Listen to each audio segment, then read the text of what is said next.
আসসালামু আলাইকুম, আরও একটা নতুন ভ্লগে আপনাদেরকে স্বাগত জানাচ্ছি।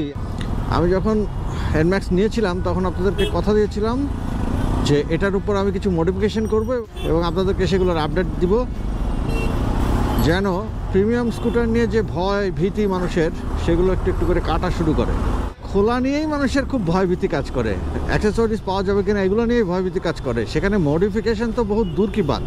অথচ ইন্দোনেশিয়া, ফিলিপিন, থাইল্যান্ড দেখেন ওসব জায়গায় কী ধরনের ডেঞ্জারাস লেভেলের মডিফিকেশন ওরা করে, এডিভি, NMAX, PCX, অ্যারক্স সব কিছুর মধ্যে। আই বিলিভ যে আজকের ব্লগ আপনাদের ভালো লাগবে। অলরেডি আপনারা বোধহয় খেয়াল করছেন যে আমার স্কুটারের মিরর এখান থেকে ছুটে ওখানে গেল কেমনি, এবং আমার কখনোই না এই যে হ্যান্ডেলবারের সাথে মিররটা আমার পছন্দ না, কেমন জানি লাগে দেখতে। ভিডিওগুলো করতাম তখন ফ্রেমের মধ্যে দেখা যাচ্ছে যে একটা মিরর দেখা যায় তো আর একটা কেটে যায়, হ্যাঁ, আবার আর একটা দেখা যায় তো আবার এইটা কেটে যায়, একটা বিরক্তিকর ব্যাপার। স্কুটার নিয়ে ব্লগ করার সময় দুইটা মিরর একসাথে দেখতে পাইতে হইলে সিটের ধরেন একদম পেছনে দূরে গিয়ে তারপর ব্লগ মানে ভিডিও করা লাগতো আর কি। ওই যন্ত্রণা থেকে এখন মুক্ত, এখন সামনের ভিউও দেখা যাবে আর ড্যাশবোর্ড এবং মিররের একটা সুন্দর ভিউও পাওয়া যাবে। তো চলেন মডিফিকেশনগুলো কী করছিলাম সেগুলো আপনাদেরকে দেখাই, কারণ অলরেডি এটা আমি গতকালকে রাত্রে করেছি। বিকাল 4:30 থেকে রাত 2টা পর্যন্ত ছিলাম বংশালে।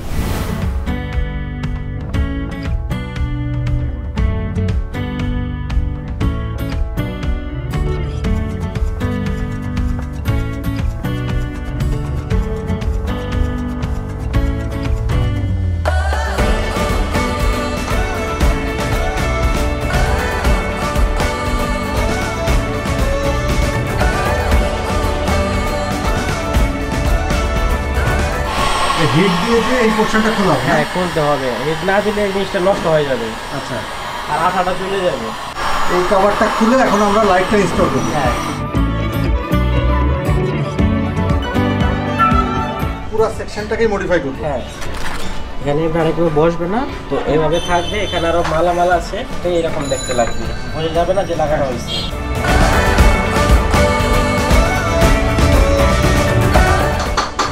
সার্কিট, আচ্ছা সার্কিট সিস্টেম বাল্ব হলো 3টা, হ্যাঁ, এই একটা, এই একটা, এই একটা, আর কোনোখানে বাল্ব নেই, শুধু সার্কিট। হ্যাঁ, পুরোটা সার্কিট।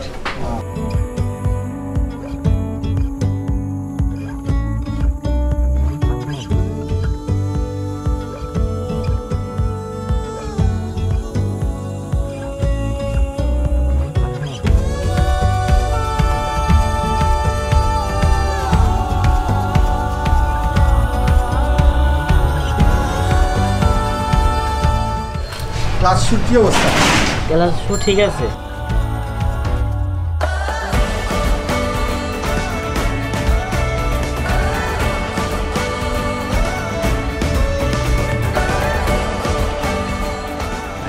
পুরা ভালো আছে, আরো 4-5 হাজার কিলো চলবে।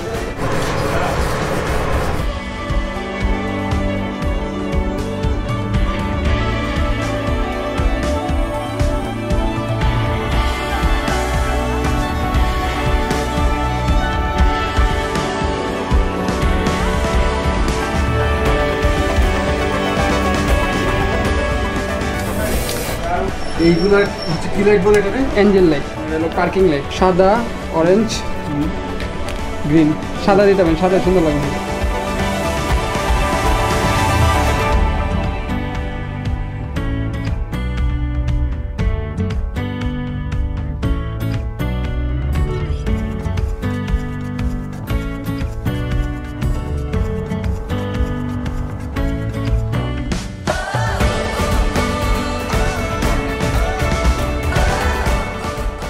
আমাদের আজকের মিশন ছিল টোটাল প্রায় 8 ঘন্টার উপরে, ঠিক আছে। আর আমাদের এই যে ডক্টর সাহেব দুজন, একজন অপু আর একজন সেই আসিফ।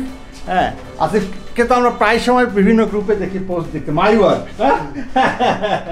মিরর মডিফিকেশন এটা আমার জন্য একটা বিগ রিলিফ, কারণ আমার ওই সামনের ওই স্টাইলের হ্যান্ডেলবারের সাথে মিররটা দেখতে ভালো লাগে না। পাসিং ছিল না আমার, তো পাস সুইচটা খুব সুন্দর একটা সুইচও দিছে, আনকমন পুরা। আমার যে প্রাইমারি সার্ভিস যেটা করলাম, এই সার্ভিসটা করলে সাধারণত সার্ভিস চার্জটা কত? প্রাইমারি সার্ভিসিং আমরা 800 টাকা নিই। আচ্ছা, আর জেনারেলটা নিই 400 টাকা, আর মাস্টারটা 1200 টাকা। মিরর আমার যে মডিফিকেশন আজকে করলাম, যুদ্ধ করলাম, ঠিক আছে, আজকে তো এক্সপেরিমেন্ট ছিল, এখন মাথায় ঢুকে গেল NMAX কে যদি এরকম ভাবে মিরর মডিফাই করে সেক্ষেত্রে তোমার মডিফিকেশনের চার্জটা কত হবে? 300 টাকা ধরে রাখেন। রিং এই পার্কিং লাইটটা অস্থির লাগতেছে দেখতে, পুরো চোখ, বুঝছো? Good job man, good job. এটা হচ্ছে লো বিম, high beam.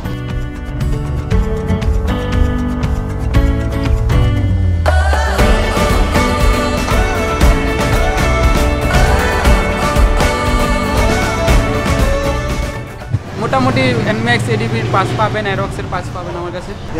Air filter, brake pad, brake shoe এটি সব পাবেন কম বেশি। আফটার মার্কেটের পার্টস, মিরর এটি সব পাবেন। যদি ভেঙে যায়, হ্যাঁ, আমি ভার্সন 3টা লাগাবেন। ভার্সন 3, হ্যাঁ, মানে জাস্ট এখানেই রিপ্লেস করতে পারবো। খালি plug and play. Bangshal Mukim বাজার 142/C বংশাল মুকিম বাজার। আর না চিনলে গুগল ম্যাপে গিয়ে স্কুটার ডক্টর দিলেই হবে, স্কুটার ডক্টর। সেই বিকাল 4:30 আসছি, এখন রাত 1:30টার উপরে বাজে। তো এখন এখান থেকে ওদের কাছ থেকে আগে বিদায় নিই, তারপর আবার বাকি কথা বলছি। আল্লাহ হাফেজ। বাসায় ফিরতে ফিরতে রাত 3:30, এবং ব্রেক প্যাড 2টা ক্ষয় হয়ে গেছে, ওইটা ওদের কাছে ছিল না, যার কারণে চেঞ্জ করার সুযোগ হয় নাই। আর বংশালেও পাওয়া যায় নাই। ও খুঁজতে গেছিল অন্য কোনোটার সাথে মেলানো যায় কিনা, তো ওই সময় ও পাইনি ওখানে। তো আজকে যাচ্ছি মোটোমোশনে। আই হোপ মোটোমোশনে আমার সলিউশনটা পেয়ে যাব। আমার বামে একটা ইয়ামাহা আলফা, ডানে একটা হিরো প্লেজার, আশেপাশে যে কয়টা বাইক তার মধ্যে অলরেডি 3টা স্কুটার পরপর, আমারটা সহ আর কি। ব্যাপারটা কিন্তু ভালোই না?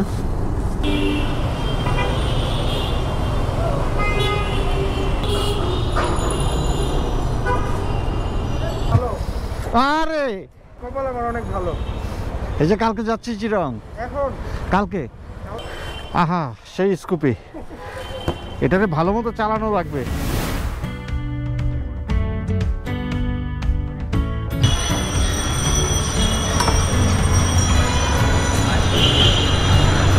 ভাই আর একটু চললো তো আপনার ডিস্ক হয়ে যেত।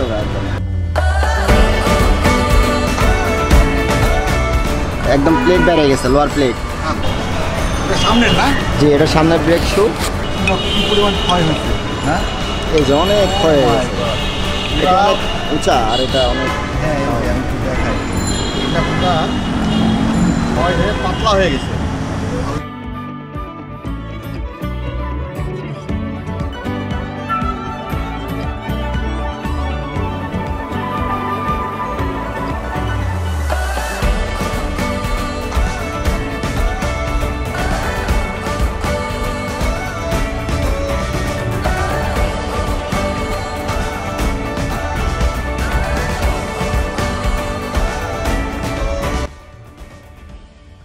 R1 5-এরটাই আপনার সবে মিলে সব ঠিক আছে, বাট এই জায়গাটা একটু পুরাটা একটু বড় করতে হয়। এই যে হ্যাঁ, এই মেরানটা একটু মিলে না, এটা একটু পুরাটা একটু বড় করতে হয়।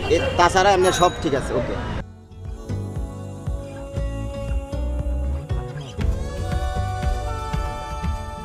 এটা আপনি এয়ার ফিল্টারের ভিতরে যদি লাগান তাহলে আপনি ইঞ্জিনের সাউন্ড চেঞ্জ হবে, মাইলেজটা বাড়বে, আর গাড়িটা হালকা মনে হবে। যে খুলে গেল, এটা একবারে লাগাইতে হবে এয়ার ফিল্টারে, যে অক্সিজেন নেয় একবার এটার গোড়ায় লাগাইতে হবে। যেমন কি এই যে এই জায়গায়, এই যে জায়গা, এই জায়গা লাগাই দিলাম। এখন যে হাওয়াটা তো এই জায়গাতে পাসিং হয়, এই ঢুকলে এটা হয়ে ঢুকবে। এটা 2 বছরের গ্যারান্টি। হ্যাঁ 2 বছরের গ্যারান্টি, 2 বছর কাজ করে। ফুয়েল কম খাবে, আমি টান দিলে এখন বুঝবো।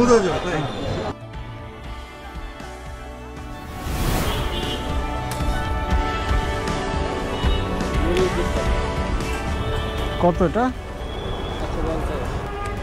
বংশাল বা মিরপুরে দাম কম, বাট এখানে দাম একটু বেশি।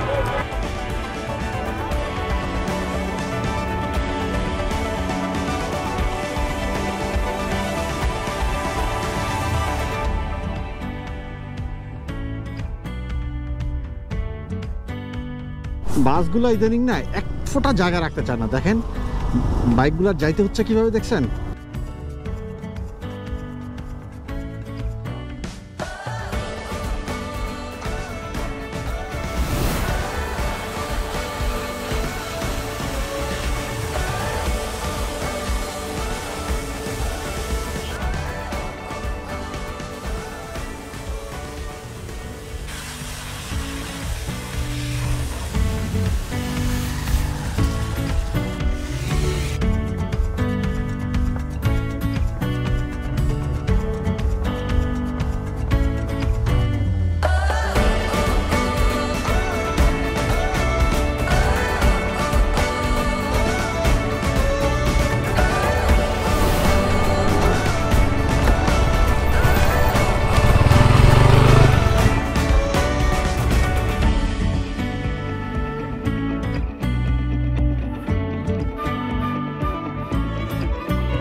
মডিফিকেশনের সব কার্যকলাপ তো দেখলেন, এখন আমি এগুলোর যে খরচটা হইলো এটা নিয়ে আপনাদের সাথে একটু ডিসকাস করতে চাই। এই মিররটা আমি দারাজ থেকে অর্ডার করে আনছিলাম, এবং এই যে মাউন্ট টাউন্ট যা দেখতেছেন এখানে লাগানোর জন্য বেইজের জন্য যে স্টিলের প্লেটগুলো সব কিছুই মিররের সাথেই ছিল।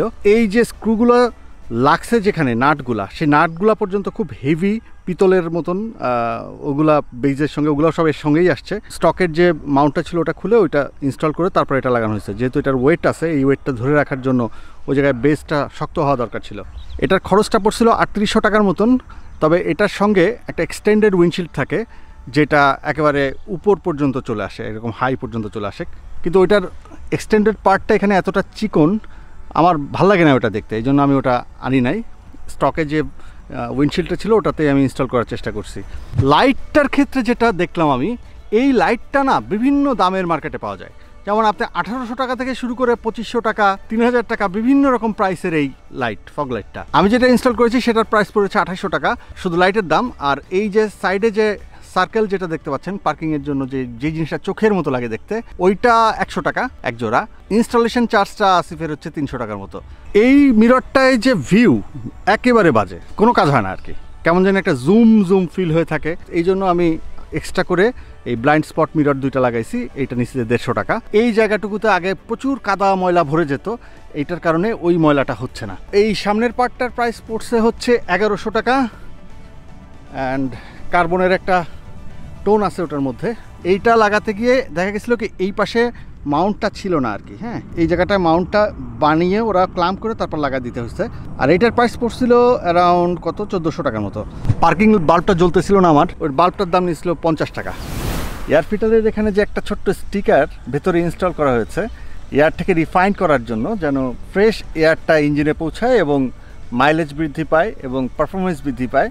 তো ওইটা লাগানোর সময় আমি খুব কনফিউজ ছিলাম যে একটা স্টিকার কেমনে কাজ করবে। তো আমি এখনও এটা সম্পর্কে আসলে কোনো কমেন্ট করতে চাচ্ছি না এই মুহূর্তে, কারণ আমি আরেকটু দেখতে চাই এটার পারফরমেন্স। হ্যাঁ, কিছু দূর যাওয়ার পরে আমি খেয়াল করছিলাম যে আসলে কোনো চেঞ্জ আসতেছে কিনা, সাউন্ডে কিছুটা চেঞ্জ আসছে।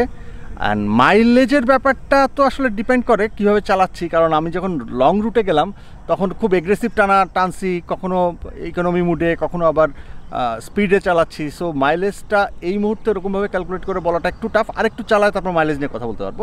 তবে ইঞ্জিনের সাউন্ডে কিছুটা চেঞ্জ আসছে, এটা বুঝতে পারতেছিলাম, কিন্তু এখনও আমি নট শিওর যে এই প্রযুক্তিটা আসলে কীভাবে কাজ করে। সো আরেকটু দেখি, তারপর ওটা নিয়ে আপডেট দিব। যেহেতু আমার এখানে 5 সুইচটা ছিল না, এটাও ইনস্টল করলাম। এই সুইচটা নিয়েছে 250 টাকা। নিচ থেকে দুইটা নাটও ধরা দিচ্ছে, খুব সুন্দরভাবে এখানে লেগে গেছে। সামনে এবং পেছনে দুইটা ব্রেক প্যাডই ক্ষয় হয়ে গেছিলো একদম। হ্যাঁ, আরেকটু হইলেই ডিস্কে প্রভাব পড়তো। ব্রেক প্যাডটা মোটোমোশনেই পেয়ে যাই।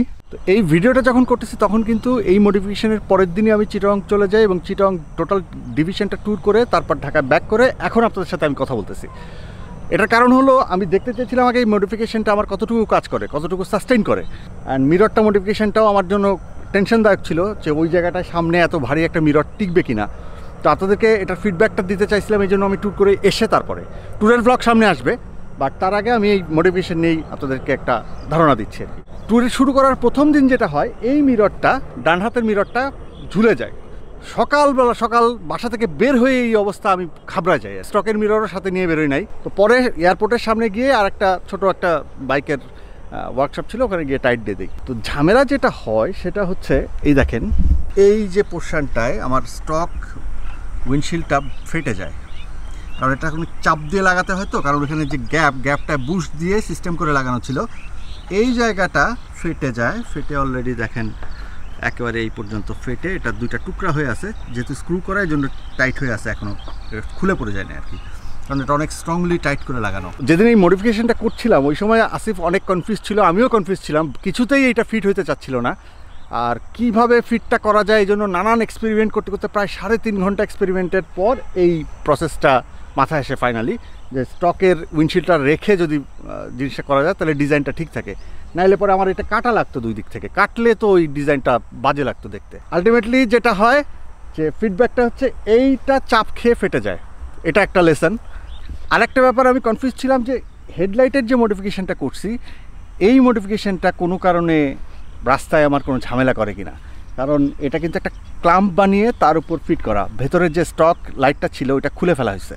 এখন যেহেতু আমি পুরো একটা পাহাড় রাইড করতে যাচ্ছি, প্লাস অফ রোড পড়বে, অন রোড পড়বে, নানান রকমের সিচুয়েশন পড়বে, তো এসবের মধ্যে এই লাইটটা ঠিকঠাক থাকে কি না, ডিসকানেক্ট হয় কিনা, নানান টেনশন কাজ করতেছিল। কারণ আমি তো এক্সট্রা ফগ লাইটও নাই, হেডলাইট যদি ঝামেলা করে তাহলে তো আমি পুরো আটকা। খুব রিস্ক নিয়েই যাওয়া ছিল। আল্লাহর রহমতে কোনো প্রবলেম হয় নাই এখনও পর্যন্ত, পারফেক্টলি ডান। এক্সট্রা মাঠঘাটটা না থাকার কারণে এত ময়লা ধরতো, বৃষ্টির সময় তো আরও ঝামেলা, একটু কাদা বৃষ্টিতে বের হইলেই ধরেন পুরো গাড়িটা নোংরা হয়ে যেত। তো ওইটার কারণে ওই এক্সটেন্ডেড মাঠঘাটটা লাগানোর ফলে এখন ময়লাটা কম হচ্ছে। এডিবির ব্যাপারটাও দেখছি, এডিবিও একজন এরকম সামনে মডিফাই করছে, বাট অতটা সুন্দর লাগে না, ওই চেগুন টাইপের ভাইজারটাকে আমার পছন্দ হয় নাই। এনম্যাক্সে এখন পর্যন্ত এই মডিফিকেশনটা আমার কাছে সোফার ভালোই লাগতেছে।